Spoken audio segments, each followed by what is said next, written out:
Hello, everyone, and welcome to the March installment of Out and Equal's virtual summit series titled The Intersection of LGBT Identity and Diverse Abilities, Supporting All of Us. My name is Ben Demers. I'm the Senior Associate of Out and Equal University, and I'll be your host for today's call. This call is the second of 2 webinars this month in partnership with Boeing that focus on disability inclusion in the workplace.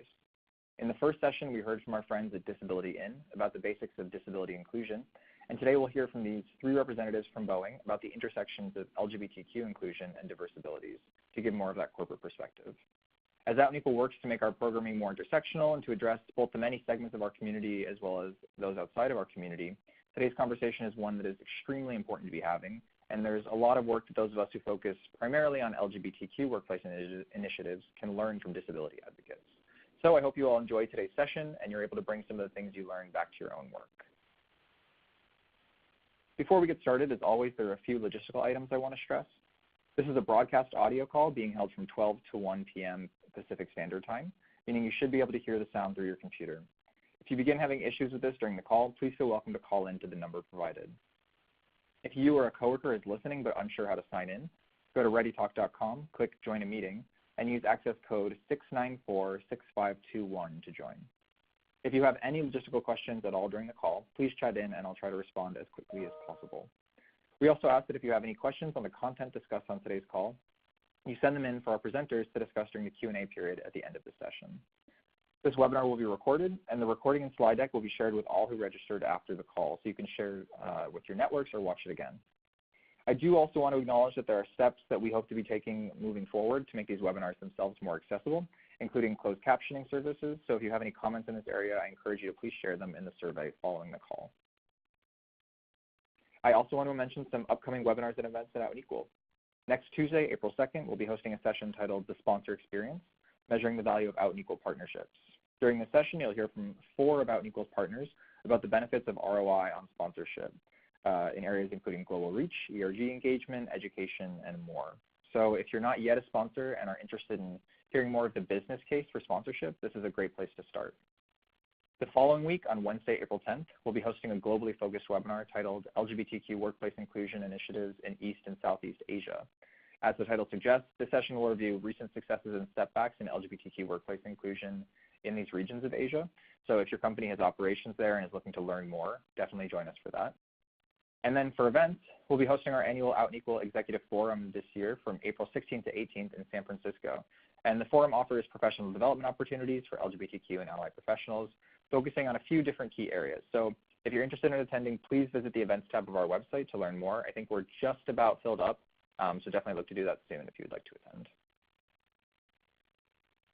Now, without further ado, I want to introduce you to today's speakers. We're joined today by 3 representatives from the Boeing Company, working in several areas of diversity and inclusion. We'll hear first from Kirsten McPherson, Senior Project Manager with Boeing and a longtime friend of Out and Equal, having first attended Summit back in 2003 in Minneapolis. She'll be followed by Ryan Gibson, a manager at Boeing in estimating and pricing, and a member of the Boeing Employees Ability Awareness Association. And finally, we'll hear from Michael Villanueva, a D&I specialist of Boeing who has supported several of the company's BRG initiatives. I'm very excited to hear from each of these speakers, and again, I want to remind you that if you do have any questions, send them in and we'll be hosting that Q&A period at the end of the call. Kirsten, I'll hand it over to you.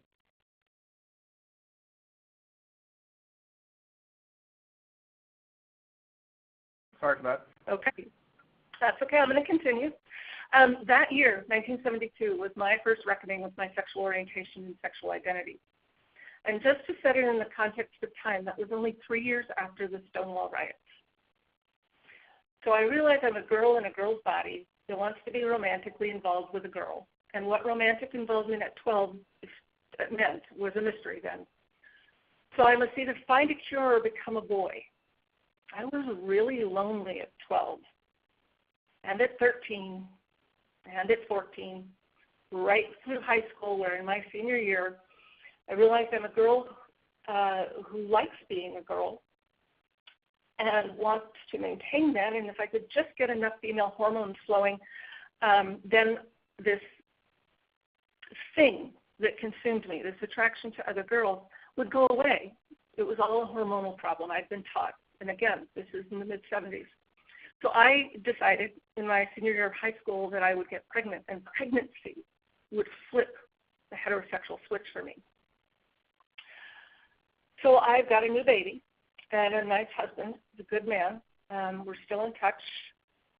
I'm grateful to know him, and I invested everything I had in motherhood, and it is the best, not easiest, it's the best job I've ever had. But like I said, that switch didn't kick on, and I tried, and I was lonely, and I was scared. I felt broken, and I couldn't tell anyone. Next. So fast forward 2 more children later, and now my second divorce, I finally admitted to myself that my pregnancy and those hormones had nothing to do with sexual orientation. And you laugh, that's okay. I took that moment to come out to myself. I started dating women. I started determining how my life was going to be, and that went very well until I was outed at work in 1994. A coworker in whom I had confided unwittingly shared my private status as a lesbian. My sexual orientation became the office gossip. I worried about my career, my relationships in the workplace, and the possibility that I could lose my job. I felt lonely, scared, different from everyone else. There was no one left to tell. Everyone knew. Next.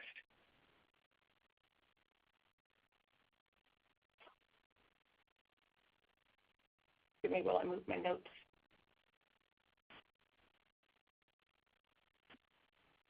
So when my boss found out about the rumors, it was because I told him, and I wanted to get to him before the gossip did.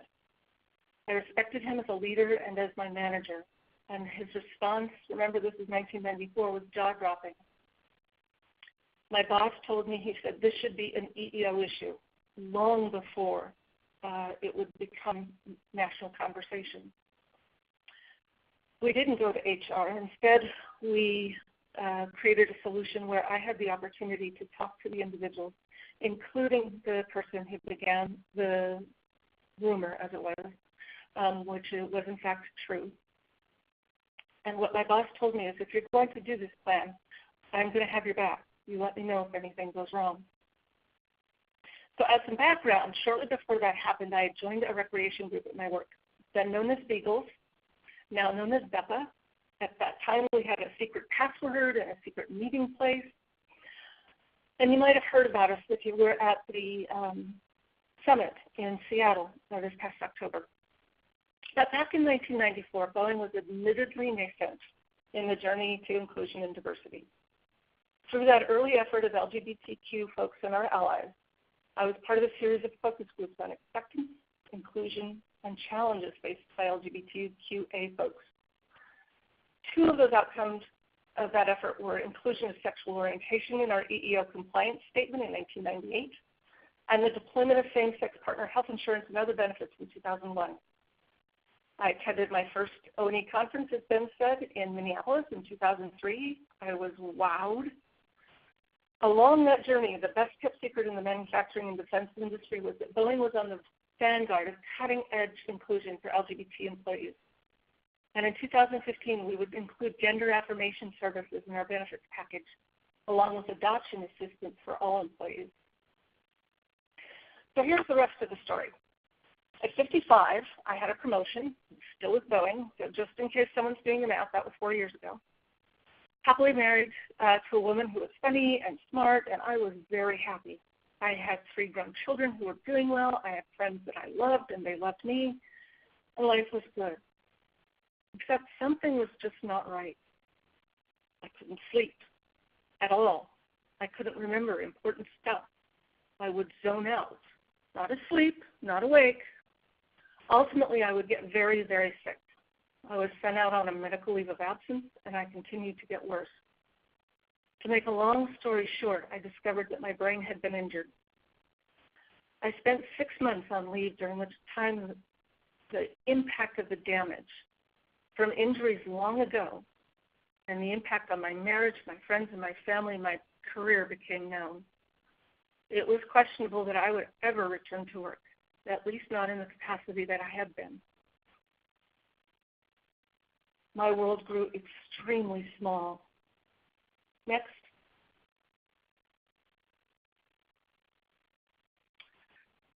Ultimately, I learned that a trained service dog could be a powerful assistive tool for me to return to living a full life that could include work.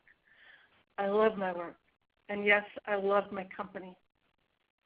Ordinarily, the wait for a service dog is 2 to 4 years, and I was very fortunate to receive an 11-month-old started service dog a month before I was scheduled to return to work. Sadly, my marriage would fail 5 months later for reasons I still don't understand. So what does that have to do with intersectionality? And you'll see on the slide that I have included a word about trust. And for me, intersectionality and trust are interrelated words. When I was outed as a lesbian at work, I still enjoyed the capacity to pass as straight. And I confess that was occasionally comforting. I could blend in. Now that I had a 62-pound handicap sign attached to my wrist, we'll talk about that word in a minute and what that means, what that meant to me then and what it means to me now, I could see that I was the only one in the room with a service dog.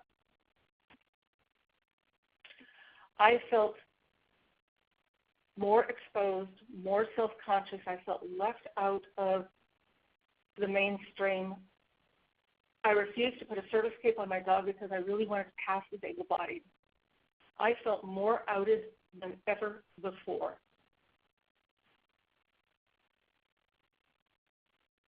I realized, to coin a phrase, same stuff, different day. People desire to be included in the mainstream conversations and activities as an equal member, and people want to maintain their identities and the things about them that make them different. People want to be included as a member with common ground while being recognized as an individual. So I set out to find my tribe of diversely abled LGBTQ people. What I found was a huge intersection where my people were navigating many worlds. And it dawned on me, I don't want to be known as either a lesbian or as a service dog user. I want to be known as Kirsten.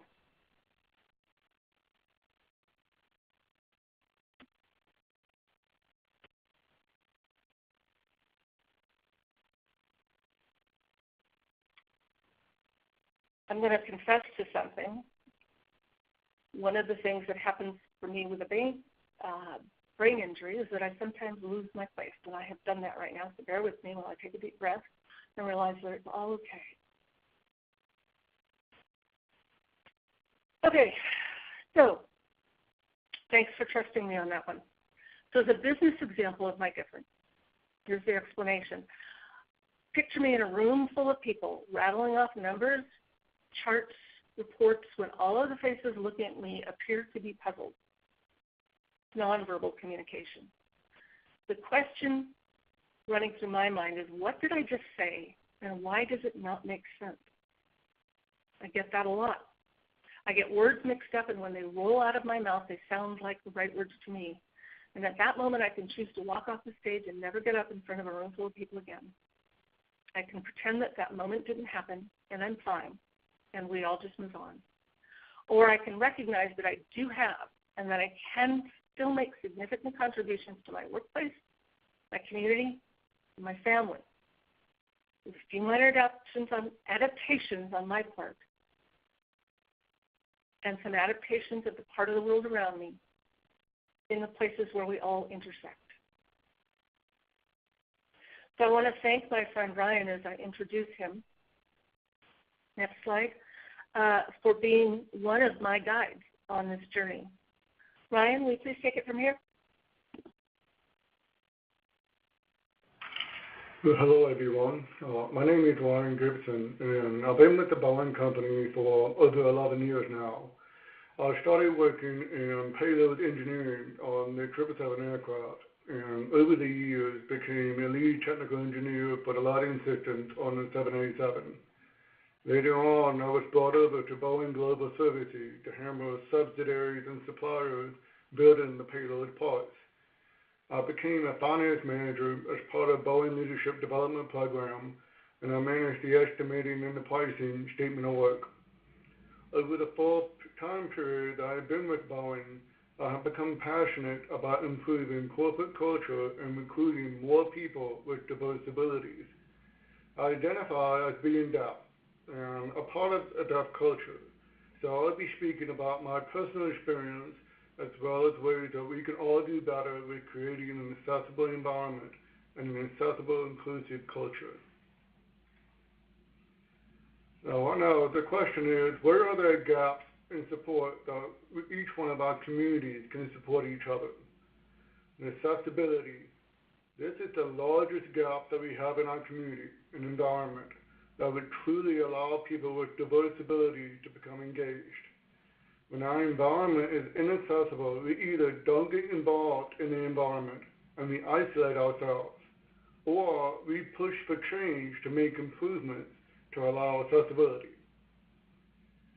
As a deaf employee in an office environment, there are unique challenges and aspects that everyone needs to be aware of. The standard environment is in a cubicle with our backs facing the aisle. When a person that wants to speak to me comes behind me and starts talking, I oftentimes do not have any idea that that individual is speaking directly to me. I only become aware once the person shifts themselves into my perceptible view or they tap me on the shoulder. And for this reason, I have my cubicle arranged so that my back is facing a wall and I can be able to see people coming up to talk to me. Now, office chatter and conversations are largely non-inclusive because I cannot hear the conversation that is going on, or can only pick up a few words of the conversation. The only way to be inclusive is to involve me in the conversation and allow me to be able to see all the participants. When going into meeting rooms, the same logic applies. I need to determine what is the best seating position in the meeting room so I can be able to see and hear the participants in the meeting. If anyone's back is turned or face hidden, then I won't be able to follow the meeting discussion. Deaf individuals have several options to be able to communicate better. One of them that we utilize within the Boeing company is to use a video phone. This allows me to make and receive phone calls. And one common issue that I see when people call in expecting to hear a male voice on the phone and get a female voice stating, "This is interpreter 9845, please hold until I connect." They think it's a wrong number and hang up. I get notice of a call and I end up having to call back to reconnect. So just stay on the line until I'm able to connect and talk to you directly. Other methods that I utilize within the company is email and instant messenger or link. I prefer to utilize these type of methods over the use of the phone because there's no possibility of misinterpretation of the conversation, and I have a record for my own notes. Other areas that we can do better for accessibility and inclusion is within the overall IT architecture and interfaces that we interact with daily. Many of you have not heard the term WCAG, which is WCAG. It stands for Web Content Accessibility Guidelines, and it defines aspects of web pages to be accessible to anyone, regardless of their diverse abilities. Items such as font sizes, contrast ratios, colors are all addressed within these guidelines. Another critical component is closed captioning. And please ensure that all videos that are used within your company for training, education, corporate announcement, or team best practices, or even this webinar itself, and make sure it's closed captioned. Without captioning, deaf employees cannot be able to use the video in any way. The one major benefit of captioning is the capability to data mine the videos. By entering a search term, several videos can be selected based on the search parameters. For blind employees, descriptive audio is needed. This is a separate track that can be played by the blind employee to describe the scene and environment that the video is portraying, as well as the narrative itself. And another critical component is the viewpoint of providing opportunity to people with diverse abilities. Rather, it's the equability of opportunity. Oftentimes, people do not consider people with disabilities for leadership roles or even to manage disability-related HR functions. People with diverse abilities are capable of anything, and the public perception is the limiting factor of the career growth of diverse ability employees. Provide challenging tasks for people with diverse abilities and let them grow in experience and capabilities. Don't let your viewpoints limit the career opportunities that are available. The people with diverse abilities are the world's largest minority group, at 19% of the population. Yet 65% of them, people with diverse abilities, are unemployed. If this was applied to any other minority population, there would be public discontent. So in terms of identity, when identifying people with disabilities, there is a common theme. A derogatory term is often used. You notice that I'm using the verbiage diverse abilities, not disabilities, because we at the Boeing Company want to ensure that we utilize a positive terminology to support people with diverse abilities. Examples are hearing impaired, handicapped, wheelchair bound, retarded. All of that is related to our own subconscious bias, and it leads to ableism. Ableism is a set of beliefs or practices that devalue and discriminate against people with physical, intellectual, or psychiatric disabilities, and often rests on the assumption that disabled people need to be fixed in one form or another. So overall, people with diverse ability are not viewed as we are not broken or unable to contribute to society. So the fact is just empower us to be able to become contributors, and we'll be able to change the world. Thanks so much. Thank you, Ryan. This is Michael Villanueva, and I'd like to take a moment to introduce myself to everybody on the webinar today. I've been an employee with the Boeing Company for 23 years now. I received my Bachelor of Science in Electrical Engineering and worked in various airplane programs from design phase to post-delivery support on an array of electrical engineering projects for the first 17 years of my career. In 2002, I volunteered for a program-wide diversity initiative and have been engaged with diversity ever since. I was also a past VP of our LGBT ERG, back then known as Beagle. They are now known as BEPA, the Boeing Employees Pride Alliance, and I'm still engaged with them as well. Currently, I work in global diversity and inclusion. Areas of responsibility include helping with developing, deploying, and leveraging the company's D&I strategy. I am also responsible for both domestic and international sites, and I am the company's subject matter expert.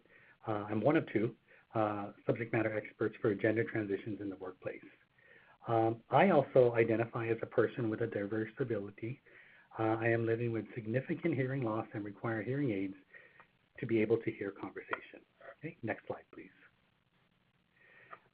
I want to talk to you about the items here that is shown on the slide. Let's start with Policy 5. The Boeing Company has Policy 5 in place to create and foster a harassment-free environment where employees can thrive and work to their full potential. We have the standard protected classes of employees as required by federal law and have always met or exceeded federal requirements. Some of these include race, color, religion, national origin, or sex, and this came about through Title VII of the Civil Rights Act of 1964. Age was included in the Age Discrimination in Employment Act of 1967. Following that was Americans with Disabilities.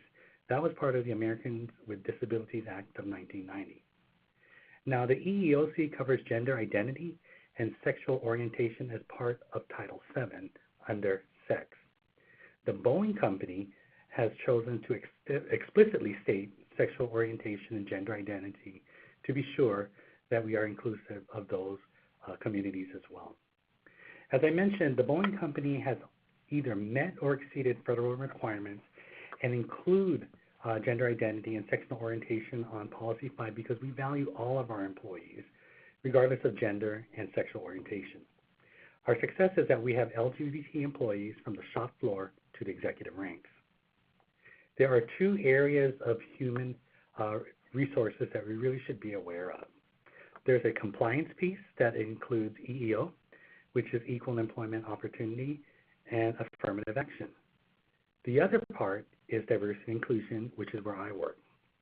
Boeing has both compliance and diversity organizations as they work in unison to help ensure an inclusive workplace.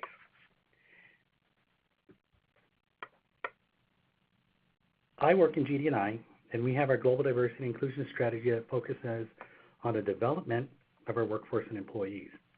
Part of our inclusion efforts includes our BRG, known as BEPA, the Boeing Employees Pride Alliance.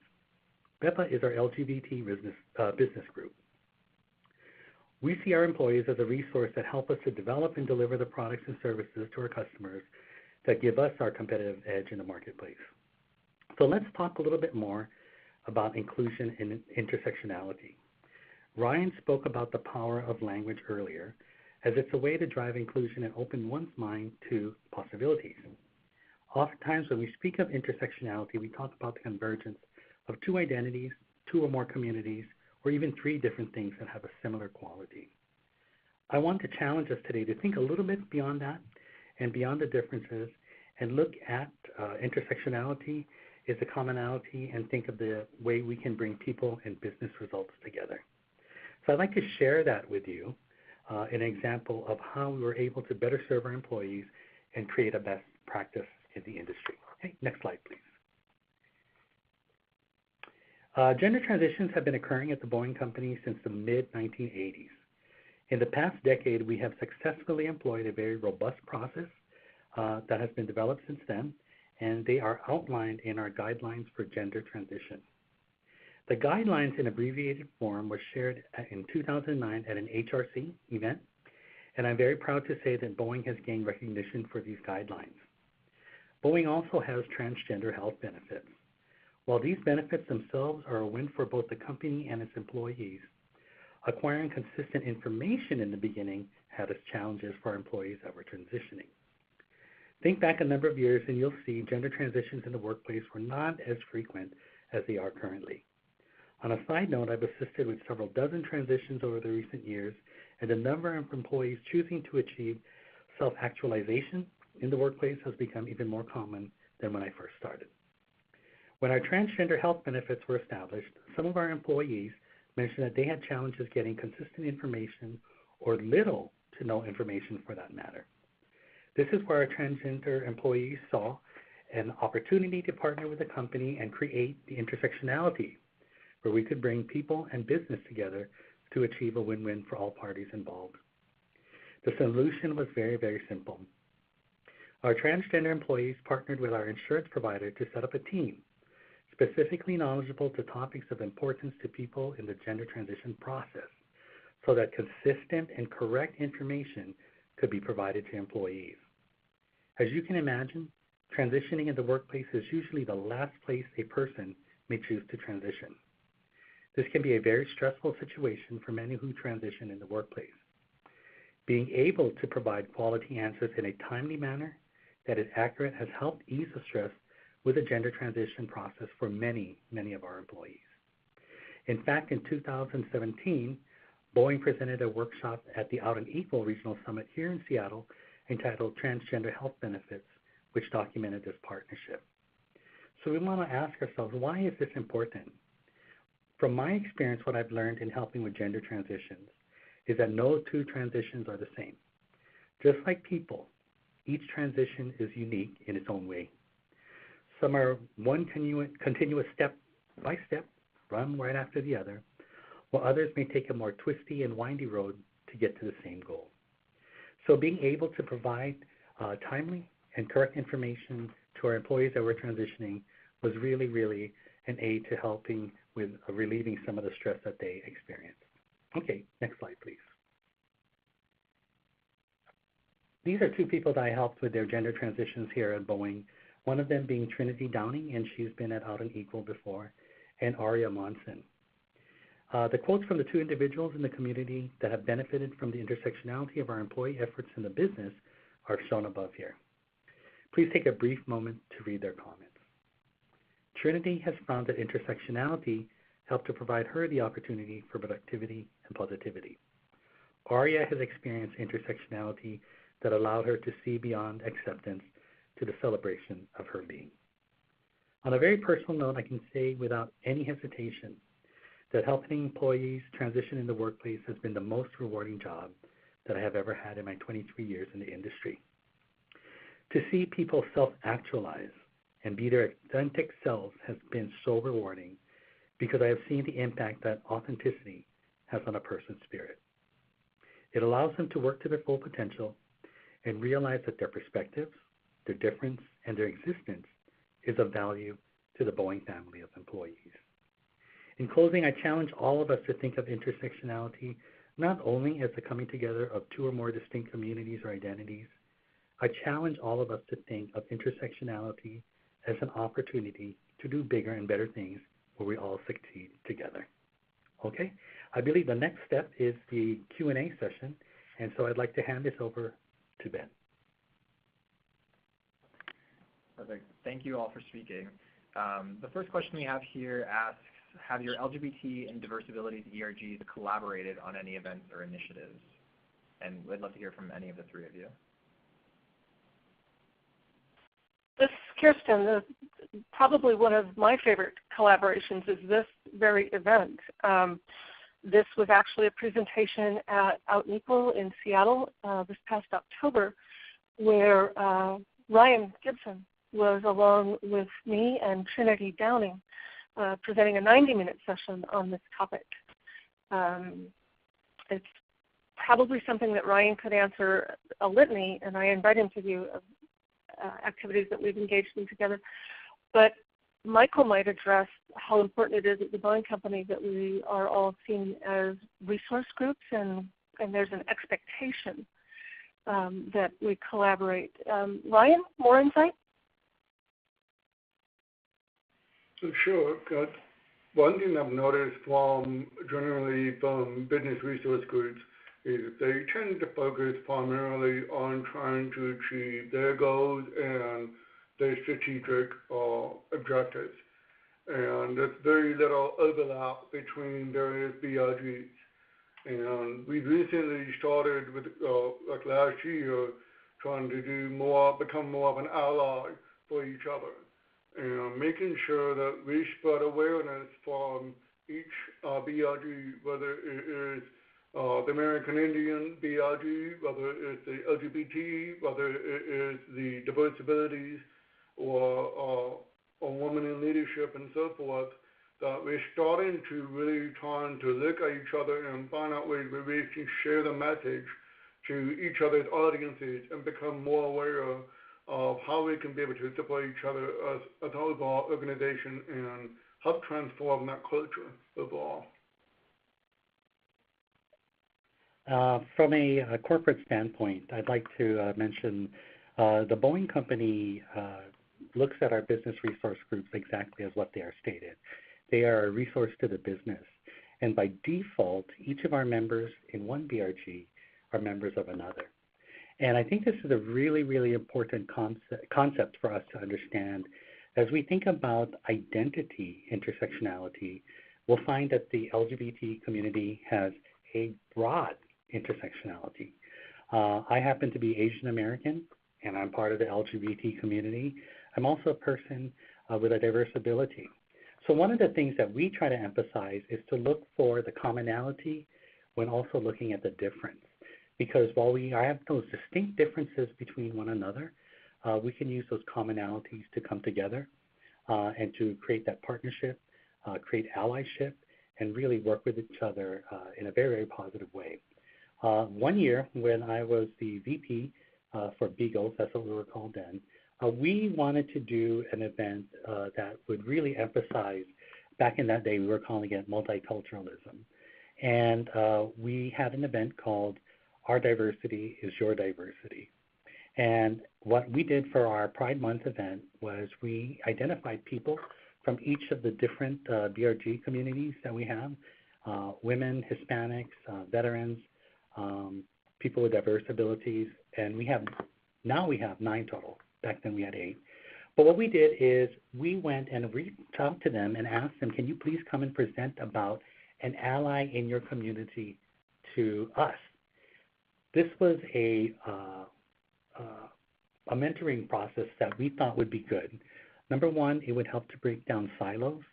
Number two, it would help to see other communities that we are a part of their community. And more importantly, it was about us being and seeing ourselves in other communities as well. So yes, Boeing does take a very, very strong stance on intersectionality, and we leverage that through our BRG events. Awesome. Michael, did you mention that every employee or every member of an ERG is also by default a member of another ERG, or did I mishear that? You're correct. We do that, and we do that on purpose because we want people to leverage people resources together.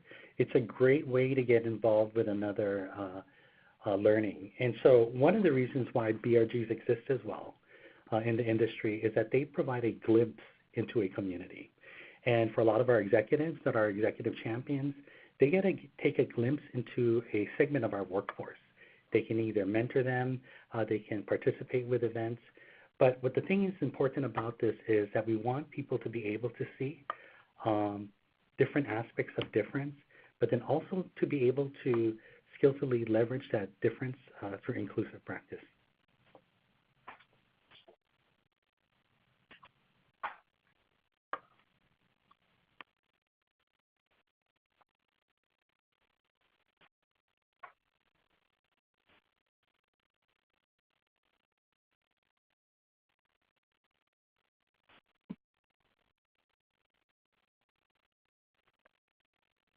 Were there other questions?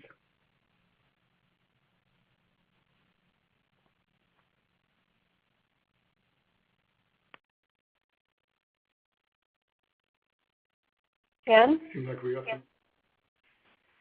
some questions from the Q&A chat. One of the questions is, what are the best things that management had done to support you?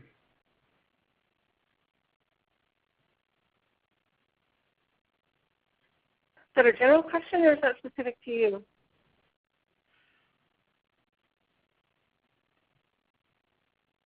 So I can talk about one of the first things that management did to support me was to let me know that my work was valued and my contribution to the work of the Boeing company was valued. And that happened both when I was outed at work and when I came back from medical leave. I had, in the outing instance, a boss who said, I recognize that this is not appropriate, and while our policy doesn't address it directly, I'm going to champion that you are treated correctly. And when I came back from a medical leave of absence, there are some rules about what you can and can't ask an employee about their diverse ability. But what my boss made clear is that if I needed anything, if something wasn't working, that the disability advocate that I had been signed was a go-to person, that she would do whatever it took within the company policies to make sure that I could contribute. And since then, we've found a really powerful workforce that I get to contribute to on a daily basis, and she has continued to be an advocate and a mentor for me. Those are first steps. There are a lot more. Any other thoughts? For me, particularly, my greatest impression of all is the greatest benefit is the approachability of all levels of management within the Boeing company. If I have a concern or something I want to be able to have addressed, I can be able to approach executives and bring up my concerns, and I would be heard. And they also make sure that they will establish teams, they will establish resources to address our concerns on a rapid basis. So that level of commitment, that level of willing to listen and being able to support all their employee concern is certainly endearing and shows that value of that culture of being able to respect the employees and being able to bring them on board and really listen to them and make them feel like they're a partner. That's what I deeply value about the Boeing company. Hi, everyone. I think Ben. I apologize. There's a quick phone glitch on my end. Michael, if you were going to also answer the question. Sure. Thank you, Ben. I'd like to say for myself, the way the company supported me is by their policies. And so I am somewhere in between a baby boomer and a Gen Xer. And I was coming into the workforce when there was, you kind of were still sticking your toe into the pool to test the water temperature versus where a lot of, I noticed with a lot of the millennials that have come to work, hey, I'm gay, let me go do something. You know, it's really not a big part of who they are. It's just a part of their being. But what I want to talk about is the language of silence. And there is very, very profound things to hear in silence. What I saw in the company's policy was gender identity and sexual orientation. And when I saw that in the company policy, I knew that the company had my back and that if I had anything that I had to bring to anyone's attention, if I felt that I was being treated differently because of being a member of the gay community, that the company had my back. And I didn't have to fear going to talk to someone. Now that I do work in HR, I do see how seriously the company takes any of these allegations, and it's something we take to heart. And it's because of the company being very thorough with implementing the rules and following the rules. We've had very, very good success stories of LGBT employees here in the company that are in all ranks. We have them from the shop floor, putting our airplanes together, to people up in the executive ranks. And they even have some of our best technical developers here in the company are part of the community as well. Awesome. Thank you for sharing. We have a question here from William asking, how do you tackle issues like mental health as an intersectional approach? And I think that this is a really important question, especially as we talk about higher rates of mental health issues, of depression, of similar things within the LGBTQ community. How do you think, you know, as an employer, Boeing or other companies can really take this into account? Ben, this is Kirsten. That's what I'd like to address because brain injury runs in this gray area of mental health because it appears to have psychological effects and behavioral effects as well as a physical effect. And so what I have found to be important there in terms of dealing with that in the workplace is to recognize, first of all, that it's protected under federal law.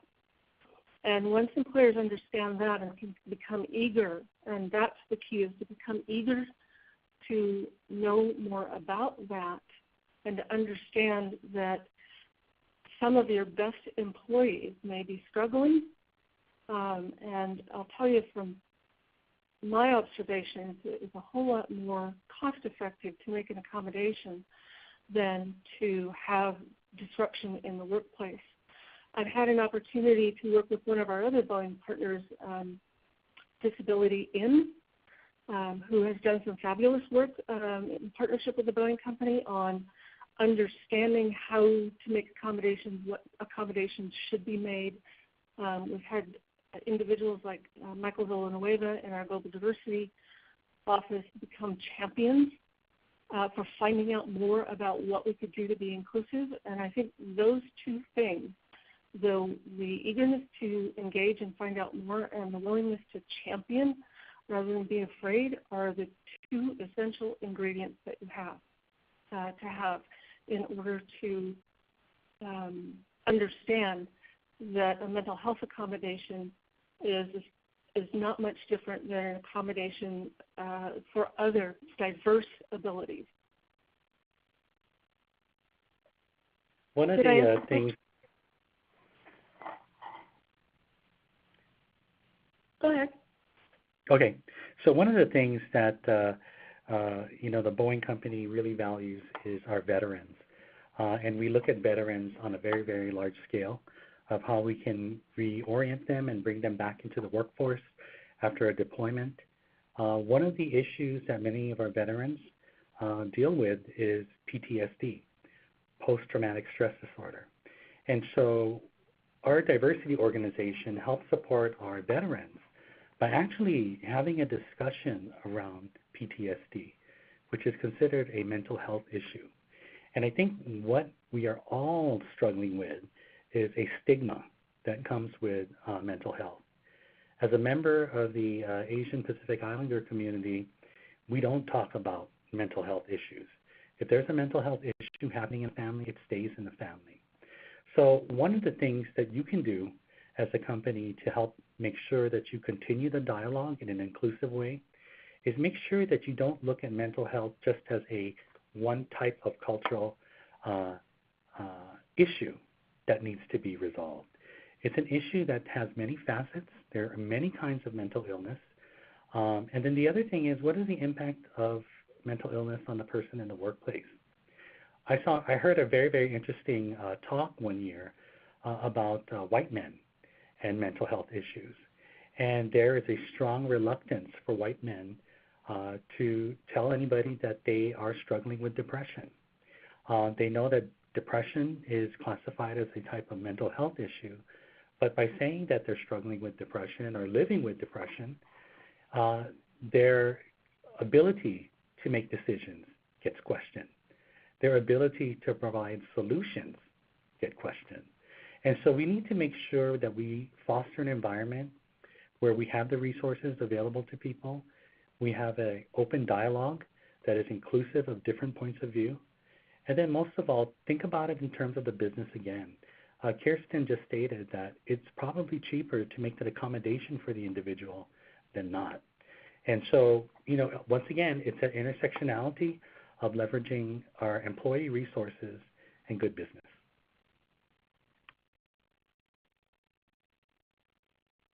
Awesome, thank you. We have a question here for Kirsten specifically. Can you give examples of accommodations for depression and anxiety that you referenced? So some that I have seen play out are opportunities to take breaks during the day. I have seen, for instance, in my own case, where my brain starts to go offline, I have permission to just work with my service dog right there in place, or to, if my service dog indicates that we should leave the room, then I follow her out and work with her there. I have an accommodation where if I need to, I'm allowed to work from home. I have the type of job that's pretty rare. But these are really, really simple accommodations. Other accommodations that I've seen are things like being flexible on the arrival time at work, because sometimes medication will leave one groggy in the morning. Making sure that people who have frequent appointments, or whether it be behavioral therapy or physical therapy, have the ability to have a flexible schedule so that they can attend those appointments and continue to work. Having a disability advocate, which everyone who has a disability accommodation on file at the Boeing company has.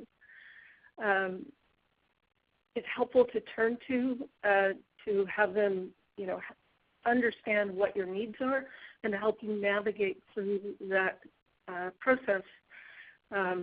Simply getting my parking spot took months, but it was months that somebody else was driving it, not me, so I could focus on my work. That made a huge difference, and it sounds like such a minor thing. But those are some ideas, and I'm sure there are others.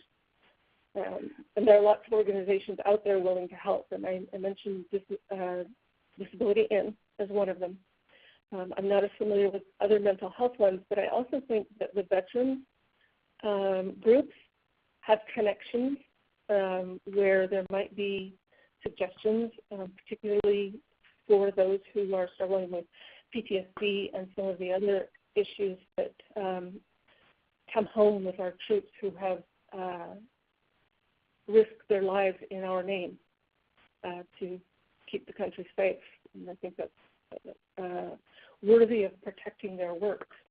And there's a great body of information building there. So those are some resources for you, just my experience. From an HR standpoint, I think what's really important to address is to make sure that you clear up any kind of misconceptions of disability as soon as possible. So for example, if somebody has to go out on FMLA, Family Medical Leave Act, and they return to work on a staggered schedule, somebody may say, oh, they're just trying to, extend not having to work as much as they, the time that they had off. When you hear things like that, as an HR professional and as a company, address it immediately.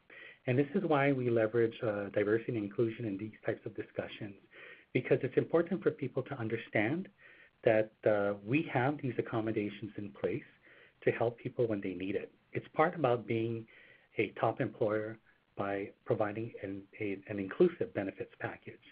But the other thing is it's about good business. And one of the things as a diversity and inclusion person is if somebody brings something like that up to me, I always remind them that, this may be something that you may be using at some point down the road. We don't know that. And so, when you can able to take somebody from one spot and move them to another to help them see something, that usually helps with kind of clearing up any kinds of gray clouds that may be hanging over them. Yeah, absolutely. Thank you for sharing that. And Kristen, I love something that you had mentioned about, on a particular topic such as PTSD, it's a place for multiple groups and multiple ERGs to really come together on a particular topic because they each really have a vested interest in finding out the best way to tackle it as a company. And so really seeing those particular initiatives and those particular projects that are really able to cross ERGs, I think is a really great takeaway. We are coming to the end of our time here today. Oh, I apologize, Kirsten. Did you want to add something? No. We are coming to the end of our time today, but I do want to say thank you again to all of our presenters here from Boeing, as well as to all of you for attending the call and engaging in these conversations with us. I want to remind you to join us in April for new webinar sessions that we'll be hosting, and to also fill out the survey after this call so we can really continue to cater our webinar content for your needs. For those of you on today's call who are looking for SHRM and HRCI credits for today's session, please see the activity IDs listed here on the screen. My apologies if you were on last month's call. I took them down quite quickly, but I'll leave them here for a moment before ending the session. But if you ever miss the credits, you can also message me directly, and I'll send them to you again. So thank you all again, and I hope to see you next time. Thank you. Thank you.